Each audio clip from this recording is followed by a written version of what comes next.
All right, here with another episode of Science Fiction Meets Reality. I'm your host Tyler, and I'm here with. Josh? All right, and today we're discussing Ready Player One and virtual reality. How soon is it coming to your office? Probably sooner than you think. Might already be here. All right, let's get right into it. So the movie we're discussing today is Ready Player One. Uh, have to mention the book first without the movie. Josh, you've read both books, Ready Player One and Ready Player Two? I have, yes. And I did see Ready Player One, the film. Yeah. Book was better. Surprise, surprise. I think there's only a handful of movies that are better than their books. Um, yeah, I mean, how much do you want me to talk about? The movie or the Well, book? I just want to say I think the book was not necessarily better. I enjoyed them both the same. The one thing I remember about the film was that the guy who made it, I forget who it was. Steven Wasn't it Spielberg. Steven Spielberg? Yep. Whoever made it really liked the movie The Shining, like really liked it, to the point that not only did they put The Shining into the movie, and it wasn't really that big of a part of the book. Not only did they put it into the movie, but they made it like a huge part of the movie. That was like one thing that stood out to me. Um, that there was a big part, like part of the film that was The Shining. Other than that, yeah, That's why they added it, only because he was a big fan. Because that was I a don't remember. huge change. I mean, Was they I'm changed not. almost I everything. don't remember if it was added. Was it in the? I don't remember if it was in the book. I think it may have been, or I think it was, but they did it differently in the movie, and it seemed like it was more of a big deal in the film than it was in the book, like the whole Definitely, Shining definitely. Hotel thing. Oh, they added. I mean, everything from the initial race car scene that wasn't even involved. You know, that first clue where he gets at the end of the race car. Yeah, It's not even close to how he did. Like I said, it's the bones are the same, but the outside is, the skin and muscles is not. yeah, and that's been done before in Hollywood. Just go off topic for a second, like the Bourne series. Yeah, So the Bourne yeah, Identity, the book is 100% different from the movie. right. The only thing that they did, like they bought the rights to the books and then they just took the title, The Bourne Identity, and put it on the movie. But it was a completely different story. Now, I will say I liked that movie better than that book.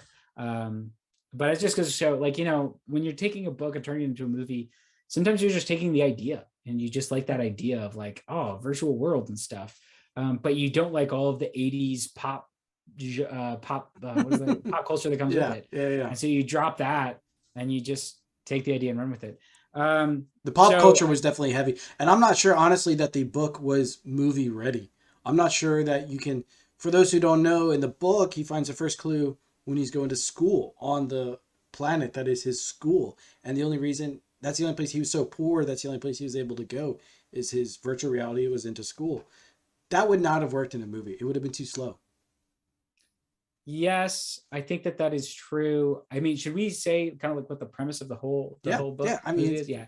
Okay, so how we old is that book haven't. now? 10 years. Yeah, I mean, we haven't described this yet. So um, the plot or the premise is it's about a man. I forget the creator's name, but he creates a virtual reality platform called the Oasis.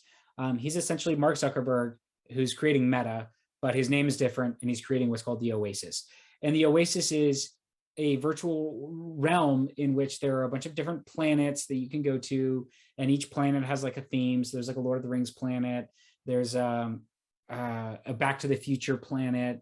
There's all these different planets, right? And one planet is a school planet, and all of the kids, because it's cheaper and to just buy everybody a little VR headset, they cut funding for schools and like busing and transportation by just giving Buildings. all There's these no kids a more VR headset. buildings for school. There's no more lunches. There's none of that. Right. And they to go to school, they would just go into the Oasis, they put on their VR and they go to a virtual school. And the whole plot of the film is that the creator, the Mark Zuckerberg of Ready Player One, has Charlie Chocolate Factoried the Oasis, in that decided to choose his successor by holding a competition in the Oasis.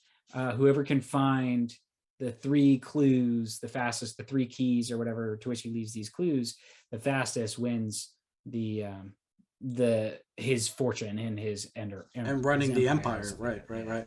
So becomes the next CEO of whatever. I forget what the administration was. And so that's the whole concept.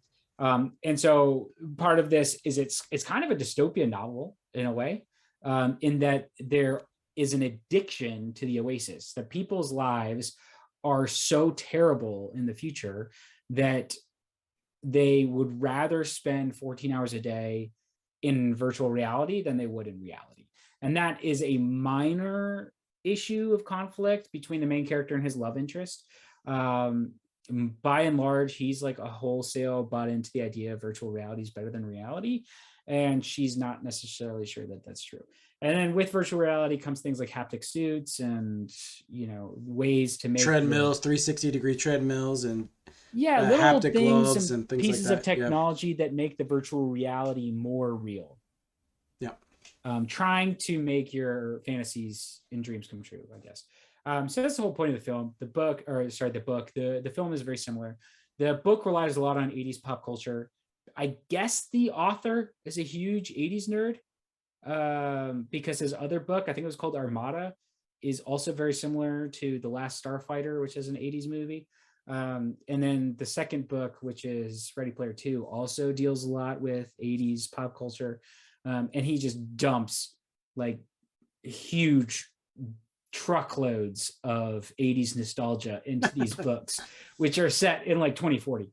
It's like people in their 50s and 60s wet dreams, pretty much is That's what what it's it going was. for. Like, I mean, the only specific example I can think of is that there was a whistle that came in a Captain Crunch box, like back in 1986, that somebody found out if you play that whistle into the telephone, you get free long distance calling. Now, like long distance calling is something that's like unheard of now, because almost everything's VoIP. Right. So like calling long distance, okay, what does that even mean? Most kids, would have no idea what that means. You used to have to pay if you were calling out of your. Where are you calling me on a Friday night for? Yeah, exactly. Or you wait till Friday night to call me when my minutes are free. Nights and weekends. Yeah, right? nights and weekends. Yeah. Yeah, so that's the only real one I remember from the first book. There's obviously a lot of 80s games, Centipede, Yep. Galaga, the whole entire book is really 80s heavy. Yeah, The movie's 80s heavy, but doesn't do it justice with how much he loves it. I think this is closer than we think it may have been at the time. So I remember reading the book probably around 2015, Yeah. 2016. So is that when it came out? Yeah, just about. Yeah. So then it did seem like it was a ways off, but you did sort of have an inkling of it was coming. This past weekend, you and I, Tyler and I, put on an Oculus headset and played around in virtual reality for a little bit. And having done that and seen the metaverse video come out and watched I think it was a New York Times video about spending 24 hours in the metaverse, this does feel and seem like it's a lot closer than it did 5 years ago. This seems like it could be in place by like 2025. It at a mainstream level, I think you're absolutely right. And I want to dive into that. So hang on, keep that thought. Because I think there's 3 practical uses for VR in our society, right? And the first one is that video game and social atmosphere. And I think those are people who are going to be the early, if they're not already there, the early adopters, right? Yeah. And really, you mentioned it. We mentioned with the Meta's Oculus 2. And I think they're by far the most efficient, and it's the most it's just the best for a consumer, right? I think the cost was like $299 for the current one.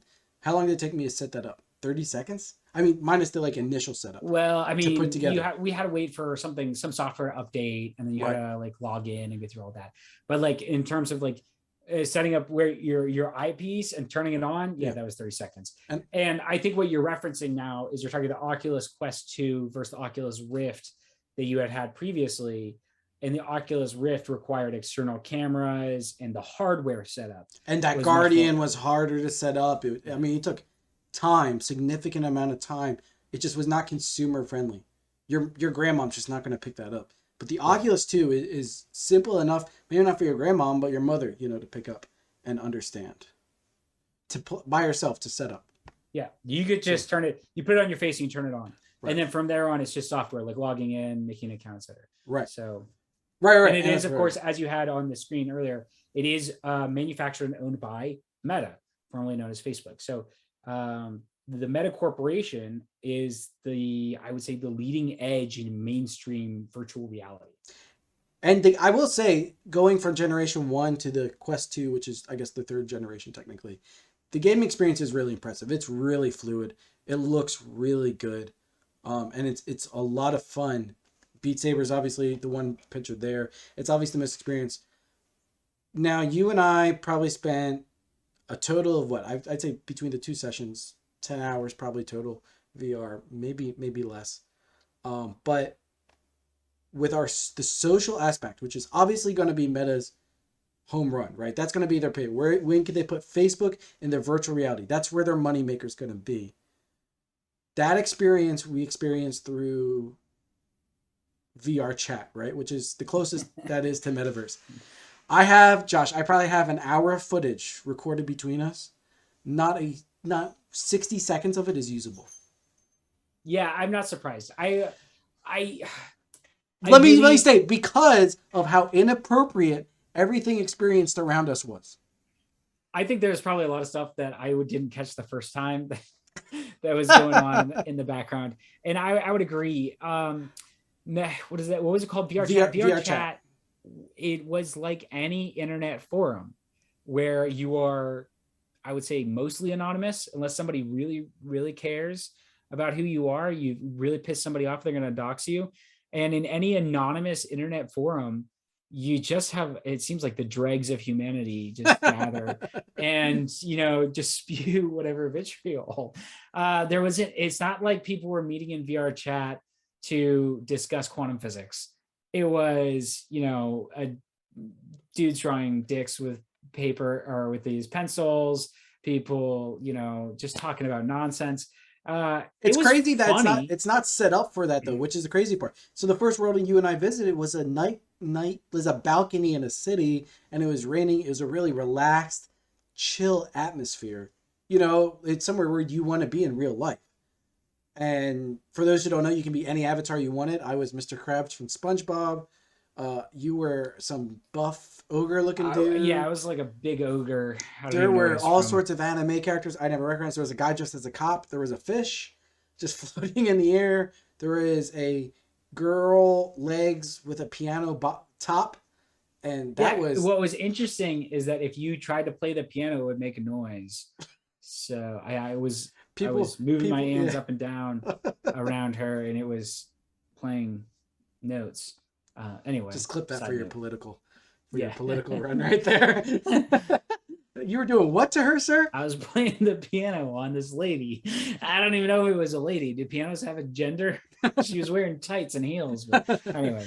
But yeah, it was set up innocently, but because it's the internet and because there's anonymity to it, it divulges into... I mean, there's nothing illegal honestly, going on. What are you supposed to do? Like, ideally, when the creator, what do you think the creators had in mind for VR chat? You go into this chat room and you can sit there and associate with your friends or talk to strangers or people around the world. Like, I mean, what is the intent, do you think, of the VR chat initially? I'll tell you what, we don't have to know. I will tell you, at least from the marketing standpoint, what is VR chat, right? Lay it on me.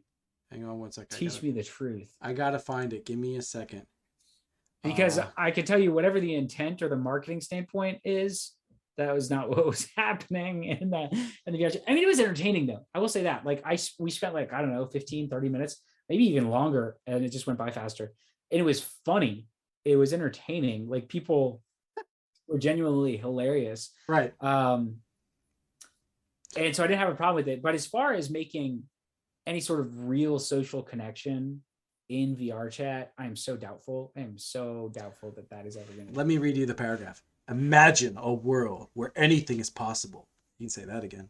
Join a game of capture the flag in outer space. Share stories around a campfire while roasting marshmallows. Then moments later, experience a retro game of bowling with an alien and a robot. In VR chat, there's something around every corner that will delight thanks to the power of true user-generated content. Jump into hundreds of awe-inspiring environments and meet unique avatars every day. Watch a movie on the moon, ride the Titanic, step into a world every time you come online in VR chat. They are trying to create Ready Player One. Yeah. That's Ready Player One. I knew that was I guess I knew that's where this was all headed. Right. From watching Mark Zuckerberg's announcement of him launching Meta to having been played VR chat or been in VR chat, however you describe it, I knew that's what essentially, hey, what we were hoping to go to. But I mean, it's just that fantasy versus reality, like what we wanted versus what we got are so different. I don't know. I did notice that there were some games. I think we went to like a haunted house or something in VR chat, and there was some game, murder mystery, we were supposed to play. Right, and it wasn't. I mean, these are user made, so like they're not totally fleshed out, and so it was supposed to be like we were supposed to go into this thing. It was like a whodunit murder mystery thing. So yeah, the bones are I there. died really fast. So. Do you think you mentioned anonymity? Do you think that being anonymous, if you take that away and Joshua Flemings is on top of you, do you decide maybe I shouldn't be a half piano, half girl? That's a good question. I think people may pay a little bit more attention to their avatars and try and make them like more like cool or something, like they did in Ready Player One. But I think that bringing reality into virtual reality is meaningless in a way, right? Aren't we putting on the virtual reality goggles so that we can be who we really want to be? So we could be like Johnny Bravo, or we can be like, whatever anime character. Right. Isn't that the whole point? And so if you force me to use my own name in virtual reality, it's like you're taking away my ability to live out my fantasy, which is the only real reason why someone would go into virtual reality in the first place.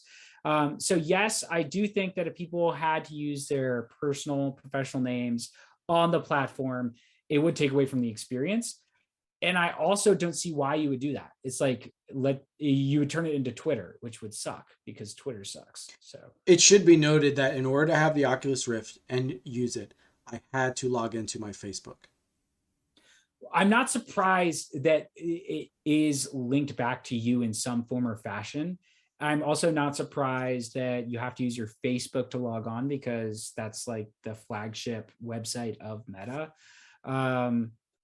I wouldn't be surprised if people will eventually get doxxed off of what they do in virtual reality. Yeah. But you have to at least have that veneer, that surface level of anonymity provided to the users. I think, it plays into the fantasy of be who you want to be. And if you want to make your username your actual name, like you can do that.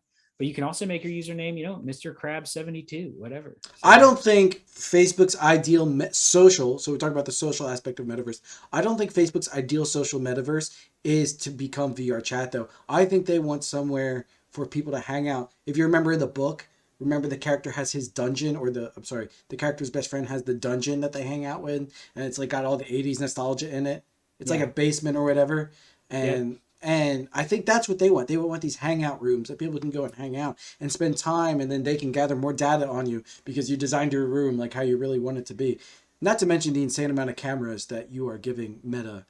I mean, remember the 4 cameras on the front of my face? I just gave Mark Zuckerberg access to my entire loft to scan it. Yeah. So 2 things there that I think that you're right about. They want you to create your own virtual hangout space. And I take that from the metaverse launch video in which Mark Zuckerberg met up with his friends in like a spaceship or something. His fake friends. Mark Zuckerberg has no real friends.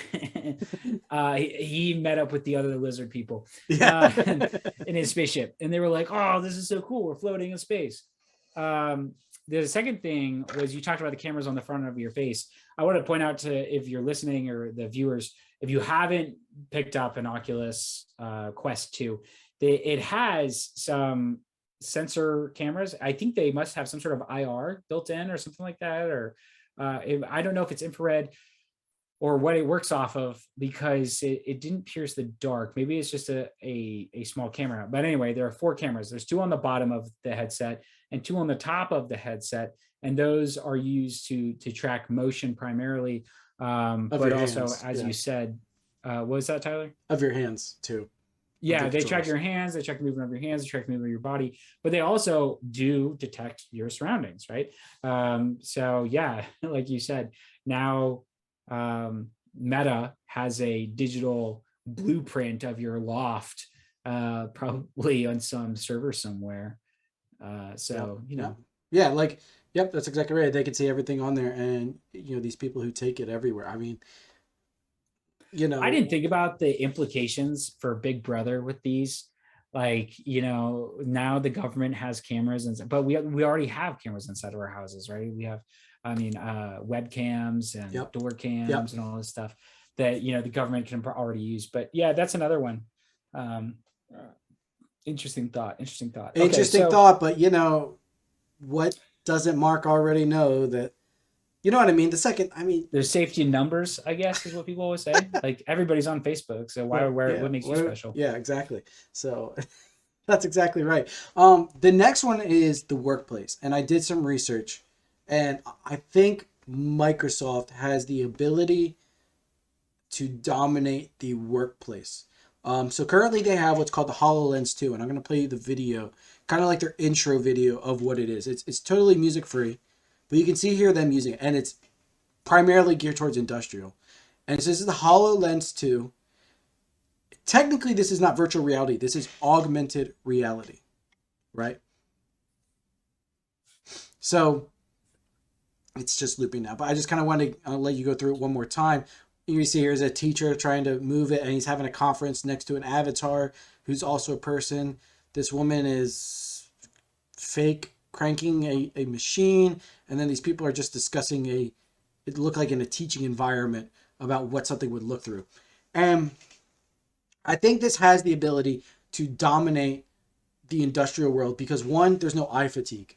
These are laser projections into your eyes rather than a screen in front of you, is my understanding of it. So it's projecting the vision into your eyes, and it's working in the world around you. So you can see in front of you. You don't have to take it off. You can see what's in front of you. You can turn it off easily without moving anything. It's just like a visor or sunglasses, but then it's projected in front of you. The price difference between the HoloLens 2 and the Oculus Quest, though, is an order of magnitude. $3,500 for the basic model. So over $3,000 for the basic model versus $300 for the Oculus Quest 2. Which is why I say it's a workplace. Here's the deal too. Microsoft has the ability to make it compatible and so easy to set up with Windows. They have the ability to create network infrastructure that work with the IT side of things much better than Meta does, because there's no Meta operating system. So Windows has the ability to get there. I think their infrastructure is better set up for it. I agree. They just going to need to get that price point down before it goes mainstream. I don't know how much. If you're at $3,500 for the basic model, how much lower can you get? I don't know, but I've bought a car for that much money before, so. Well, that's true, but it's like my first car. Does the car let you become a banana on the moon? No, that's true. That's true. There are some things to look forward to. But I want to note in on this distinction you made between virtual reality and augmented reality.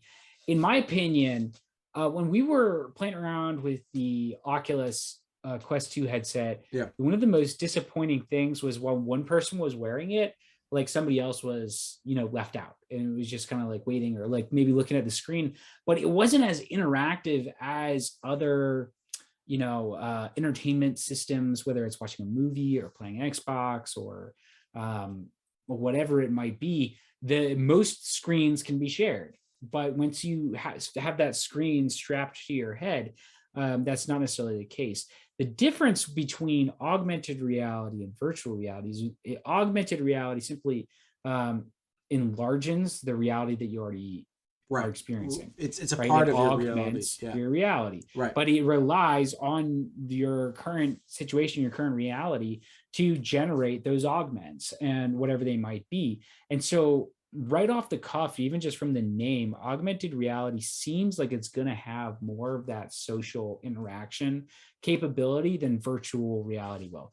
I think that virtual reality, like I said, man, it's just going to end up like, any internet forum, which is, disappointing, I think, when they really It come may down start to off it. great, but at the end of the day, it all divulges into It's fun for 15, 20 minutes, and yeah. then it's just a troll farm. Whereas augmented reality has, I think, the ability to really be more productive of a tool, an instrument. What is the timeline from cradle to January 6th, 2020? Right? That's the question, right? Assuming January 6th was perpetuated by Facebook. I'm just being facetious. Cradle to January 6th. Yeah, like how long can VR last at that level before it So gets too long? to boil down your question, when is there going to be an insurrection because of virtual reality? That's a good question. I think there are some compounding factors. The question I would have is, can you create a digital blueprint of the Capitol in VR with which I could rehearse an insurrection of some sort Yes. in Yes. virtual reality? And then yes. having taken a tour of the Capitol in virtual reality with today's current politicalized climate, like, the political divide, man, maybe not that long. I don't know. I'm so glad. Great segue. I am so glad you said that because 3 ways that schools are using virtual reality. The first is a campus tour. You can go tour the campus at your own pace in virtual reality. OU has it. University. So Oklahoma University has a virtual 3D tour that you can put on your VR headset. Could that be something used? What if the Capitol? Or what if a school shooter? Something like that. It's possible. The second is graduation ceremonies. So already that's been done. And the third is field trips. And I want to bring in field trips because I think my next point is education and the art community. And go ahead. Well, that was one thing that did surprise me about virtual reality was we did 2 educational BBC experiences that were made by the BBC. One was a World War II kind of like documentary, but instead of watching a documentary or film, you were inside I think it was a B-52 or something along. Was it No, B-17 52. or something? Yeah, B-17. B-52 was after World War II. You were like in a B-17, Yep. and you were going on this mission, and the entire documentary happens within this virtual reality space. So while the narrator is talking, you're partaking in this mission that had been recreated in virtual reality. It's like a bombing mission over the Netherlands or something like that. Yeah, and it was interesting. It was very interesting. I don't know, and I pointed this out to you. I said, I don't know if I got more knowledge out of having done that than having just read about it in a paragraph. Like, oh yeah, they did this bombing run in 1944. But the experience, maybe you could say there was an increase in empathy. I don't know. That was interesting. Definitely an increase in empathy. Absolutely. What was I thought was really cool was a mission on the International Space Station where you're supposed to replace a solar panel. But how many people want to go to space? Like everybody, except for maybe your wife, Tyler. I think we clearly learned that Shannon did not want to go. A lot of people want to go to space, but they don't have the ability to. But when you went to space in virtual reality, even though you didn't experience weightlessness, the experience is so immersive that for a second I did feel weightless. I'll just say that. The experience of coming out onto, you start in that hatch or in the airlock, and then you open the hatch and go out there. That moment was the most incredible to me. Yeah. You're going out there and you're like looking onto Earth as you crawl out of it. That was, of everything I played, the most immersive. That was nuts. Yeah, it was pretty cool.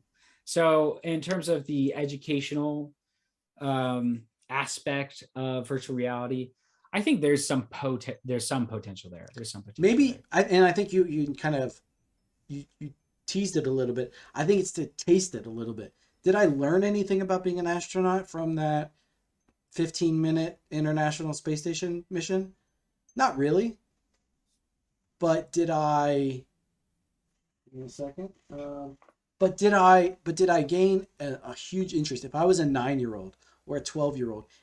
Didn't really know what I was interested in, and someone threw that on my head. Would I become way more interested in science and space and exploration and physics? Is that a path to piquing my curiosity? That's what I think the question is. Yeah. And it definitely can take some of those things that seem out of reach and make them bring them into reach The, in some form or fashion, which is that's something that's exciting, but it also has to be done in the right way. And that's going to be really difficult, you know? I think a lot of Yeah. money can be made though if a company can figure out how to create, Troy, the Epic of Gilgamesh, or you know, Well, this eh, is something I was wondering with, um, once online classes became big, yeah, so they yeah, started kind of with colleges. Colleges started offering like online classes or online schools with recorded lectures back in like 2012. Is kind of when I remember it. And I was wondering, like, what would it take for access to Harvard education to just be open source, right? Like where we just record these lectures and drop them on the internet. And if you want to take, probs and stats 201 at Harvard, you can sit there and watch every single lecture. And then from there, you can say, okay, well, maybe we do what they did in Ready Player One, where we get rid of all of these high schools and you just have everybody tune in and watch lectures or something on their own time. Now obviously you're not going to be able to do question and answer sessions and stuff like that, so there's some problems with it, but the ability to have access to more information or more explained information, because we already have access to so much information just through the internet, the potential for learning I think is higher. yep. But with every action is equal and opposite reaction. So what is the cost going to be? And it has to make sense financially. I think for higher education, it'll never make sense. Harvard has very little to gain by putting their resources, even for a small fee, online. Their money comes Altruism, from, yeah, their make the world money. a better place. Okay, that's great and all, but that's not how unfortunately we work here. Um, but like you mentioned, high schools have a financial incentive if you could remove infrastructure, staff, and turn everyone into classroom sizes that are massive, and take away Something I haven't thought administrative of. staff. I think about maybe once a year is how much money does the state or the county spend on busing every single day? How many Yep. buses like does this school have drive like these ridiculous routes that are miles long with these old, diesel engine buses that Yep. are not Yep. fuel efficient? How much money are we spending on these things? That breakdown, Um, all the time. Staffing issues. These are not. It takes a special person. God bless them, to drive a bunch of rowdy kids to school and then home every day. Yeah, but the question is, what other goods and services? I mean, this is obviously going to be counterbalanced with what other goods and services does the school provide? So one of the big arguments right now is that about school lunches is that sometimes a school lunch is the only reliable meal certain children Yep. Yep. have. Another one is daycare or childcare. Like if you have both parents that work, school provides more than just education; also provides like childcare or child protective services in a way, stuff like that. So there are more considerations um, to think about, but it's definitely interesting to see the way we are headed. And like I said, man, with the way things are looking, like by 2025, this could be a reality. It I mean, really could we'll be. see. It really Yeah. could be. You were this close to getting me on, this close for the camera, getting me onto universal basic income. So be careful. Yeah. Be careful. Get us all off on a tangent. The best equipped, I think, is Apple for what we just talked about, though. Does Apple have a VR headset yet? It has no name, no price, and lots of speculation. All we know is it's already been delayed an entire year. It was supposed to come out in 2022. It's been delayed until 2023. I mean, if you're a tech company, where else can you go other than everybody's done Because the watch? phones have peaked. Yep. How Phones have far? peaked. Yep. Like the next thing is some sort of glasses, some sort of wearable that goes on your face, whether it's Right. an augmented reality like Google Glass, or Google Lens, whatever that was called. I think it was Google Google Glass. Lens Glass. Yeah, it's not It Lens. may have been Google. I think it was Google Glass. Like whether it's that or it's going to be something that is a virtual reality system. Yep. Either way, I think that's like the next place to go. Unless I don't know, can you think of some like smart shoes like? I've always thought that the combination of, I don't understand why this hasn't happened already, but as curved screens become a reality, a wearable watch that is also your cell phone. Remember the slap wrist things? You used to slap around your wrist? Yeah. Imagine Yeah. that, but for your phone. So your phone is your watch, and then you take it off to do what you need to do, and then you can slap it back on your wrist. Just like a big bracelet. But phones have capped out, even though they can put more memory, more graphic capability, more computing capability, more megapixels in the camera. At some point, it just becomes a why. There's just no reason, applicable reason, to put that much stuff in because you just don't need it. It's just not used, and you're already at that point. 12 gigabytes of RAM in phones is, you're really pushing it. You're like a gamer, which is probably like what 1% of phone users are playing video games hardcore. But I think Apple is the best designed. There's all sorts of speculation. You find nothing concrete. Apple's tight-lipped on it. My question is, what is the Apple software going to be, right? Because iMac. It'll be iOS.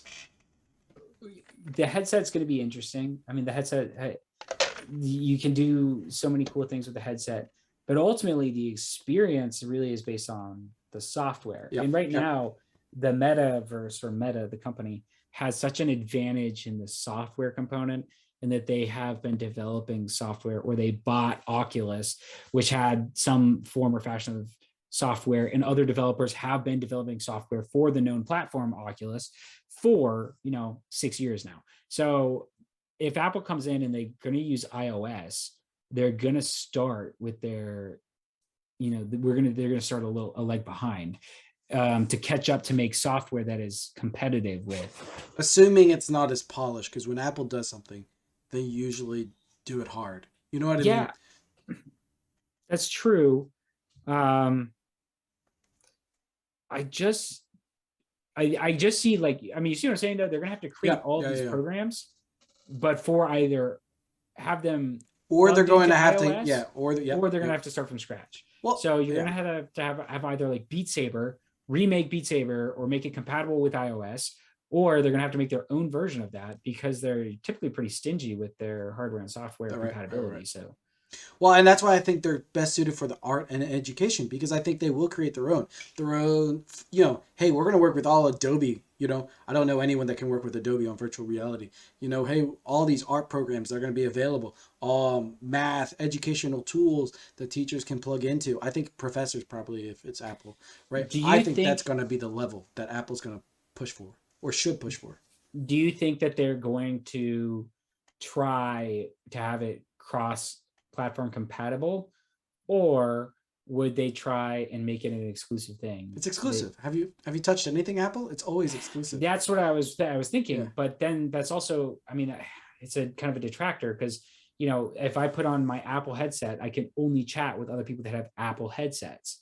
If I go to VR chat, all of my words show up in green text instead of in blue text. I'm kidding. But that's like their little iChat thing. But yeah, they do have like an exclusivity, Apple to Apple product thing that is part of their products. But if you don't have it cross-platform compatible, oh man, that's a tough business decision. That's a gamble. That's a huge gamble, because you're betting that you're going to be able to corner the market very quickly. Corner a part of the market, which would be in my assumption, the education, I just don't see them trying to go after the VR side of it, because that's what they have to do. They have to do the cross compatibility, and they like to do their own thing. They even have their own chargers, even after the Thunderbolt charger that no one else uses. I mean, they're no way friendly to cross compatibility. Yeah. What if I told you the first gaming VR set came out in 1995?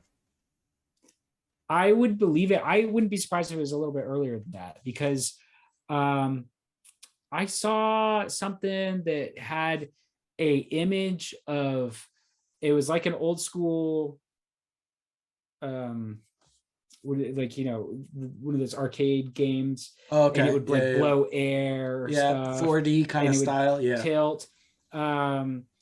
so that's one way, and it also kind of depends on what you mean by virtual reality, because if you think a lot of cockpit simulators used to train pilots, Right. those are in a way virtual reality, and I wouldn't be surprised, like they weren't necessarily gaming, but they were in use by the military probably as far back as the 80s. Headset to your face screen. Headset to my face screen, 1995, I'd be a little surprised. Yeah, so it is actually Nintendo, the first one, called the Virtual Boy. This piece, let me bring up this picture right here. This is full-fledged, straight out of 1995 right here. Is a gaming system with its own full-on library of products. It's not in there.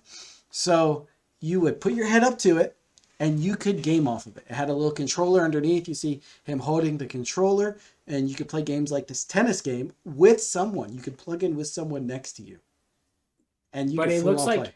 it looks like something where you have to put your face up to it It's you are putting your face up to it. That's correct. instead of wearing it. So it's not necessarily super. You can't necessarily look around with it, can you? No. It is you are face up in the screen.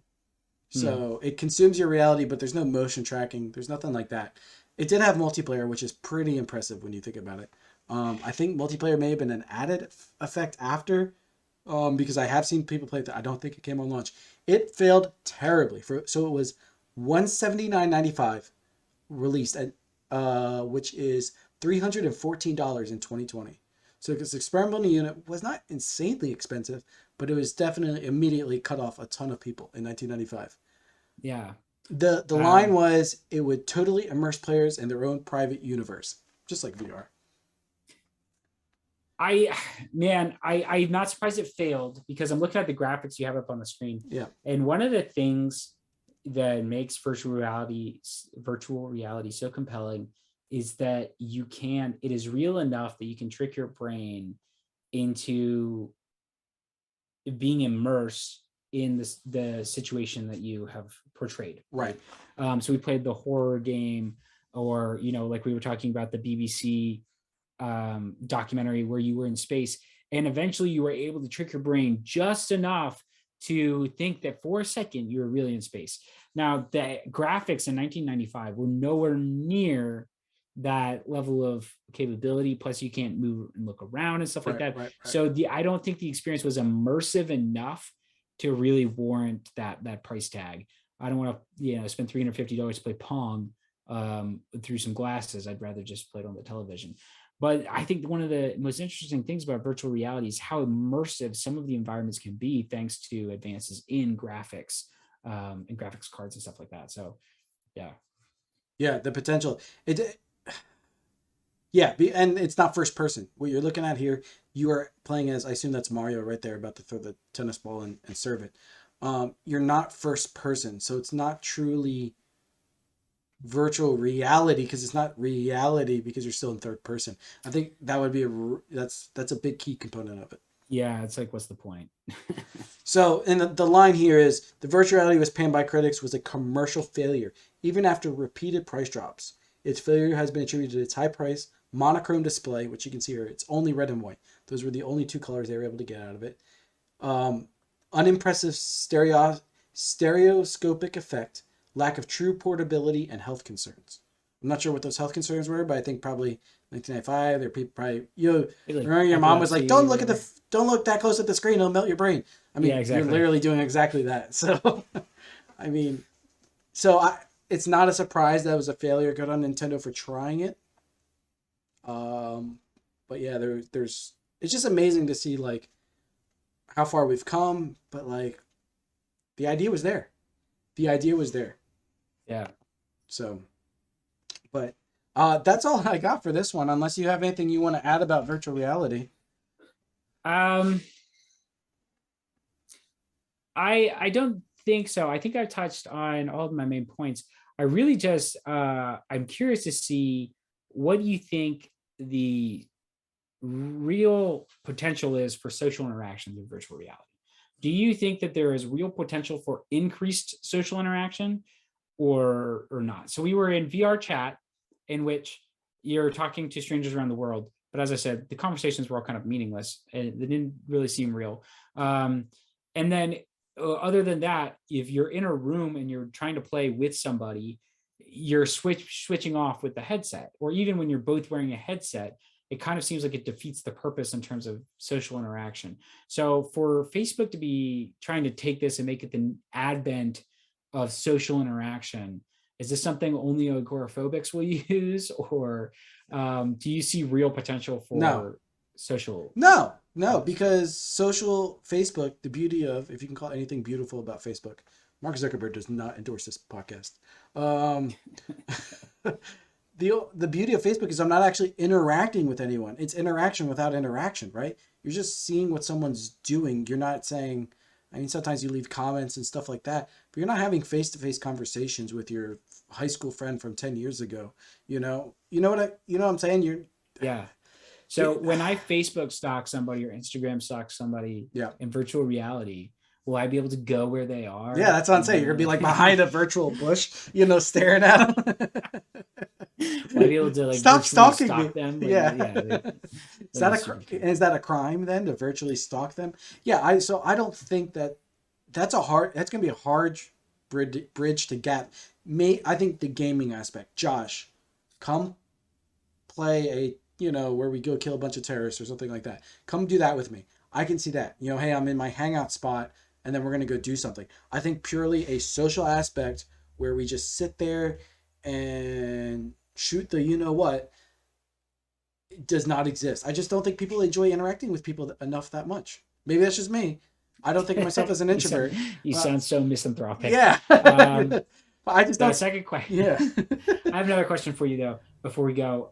Military capabilities. So we talked about how from a intelligence or law enforcement gathering Right. intel, anybody that has one of these, you would potentially be able to like get a layout of their house or something. So I immediately was thinking like, all right, so we sell a bunch of these to terrorist organizations so they can all go play with them, and then we have blueprints of their houses or something. But beyond intelligence collection, is there any sort of military capability that this could have? Obviously, training would be one, but beyond Actual warfare training, capabilities. yeah, is there anything that you can see? Robot usage, right? So trying to think of a movie that's close to it, but putting robots in the field or even planes in the field, putting a pilot in the, okay, easy one, putting the pilot in the seat of an F-22 without physically putting them in the seat of an F-22. Yeah, I'm wondering if that's been done yet. Do we have any examples of the Oculus Quest 2 being used to control a robot or from a distance? So like the F-22, how do you maintain that network capabilities? How do you maintain that lag? Lag is real, and how do you maintain? I mean, they do it with drones anyway, so I mean, yeah. I don't know why I'm really discussing, because obviously they figured it out. But the speed, and then something pilots talk to, if you've talked to pilots in the Army or in the Air Force, they talk about pilot intuition, something that you just can't be. You just know something, you feel something that you can't feel when you're in a screen. That's something you lost. But I think there's potential there for soldiers to fight as robots, and plug our episode from Star Wars back in here, but maybe Boston Dynamics, there's a spot in there and it's controlled by virtual reality. You have all the seeing movements of a soldier, able to pull a trigger, etc., reload, etc., etc. It's clumsy though. That's the only problem. I will play this. I will plug this last game in that we did not try, but it's called Half-Life Alyx. It's the most virtually impressive game that is out there, in my opinion. It's made by Valve, some of the original forefront makers of the VR trend we have right now. Half-Life Alyx. But when reloading a gun, it feeds it in for you. It knows what you're doing and feeds it in for you. And I'm sure that if I miss it by 3 inches or even an inch, it knows what I'm trying to do and feed into VR. I'm not sure. I'm sure they can figure out, hey, this is the reload. Maybe that's there, maybe it's not there, but I think that's the capability. It's a lot cheaper to just keep throwing soldiers in the ring like that than fighting a real war. Yeah. Are robots more expensive than humans? The future will tell us. What's the cost? What's the cost of a basic training soldier? I know you know that. I think $25,000. I want to say. That's it. No, yeah. $25,000. That's it. I know. Wait, I think that was how much it cost to get a soldier to basic training. Was $25,000. That sounds about right. And that's because advertising and all that stuff. Right. I digress. I bet you by AIT they've eaten up at least 6 figures worth of funds. Probably. Wouldn't be surprised. AIT, Advanced Infantry Training. Is it infantry? Advanced Initial Training. Advanced Individual Training. Advanced Individual Training. So, all right, but everyone, thanks for showing up. We greatly appreciate it. If you guys have other episodes that you would like to see, feel free to let us know. Follow us on Twitch. Follow us on YouTube at SFMR_1. We are there as well. Josh hosts a podcast called Rite of Passage. You can check us out on Apple, Spotify, Amazon, anywhere the podcasts are available. Anywhere podcasts are available. Audio only. Rite of Passage, and get the latest news on politics and what's going on in the world. What's your newest podcast on? So we just did one on the national debt. So if you want to find out what's going on with that. And of course, every week we bring you the latest news from Ukraine on whether or not Russia's going to invade. So you can look forward to those topics if you check out Rite of Passage, RIGHT of Passage, on Apple and Spotify and anywhere podcasts are available. All right. Thanks and have a great night, everyone.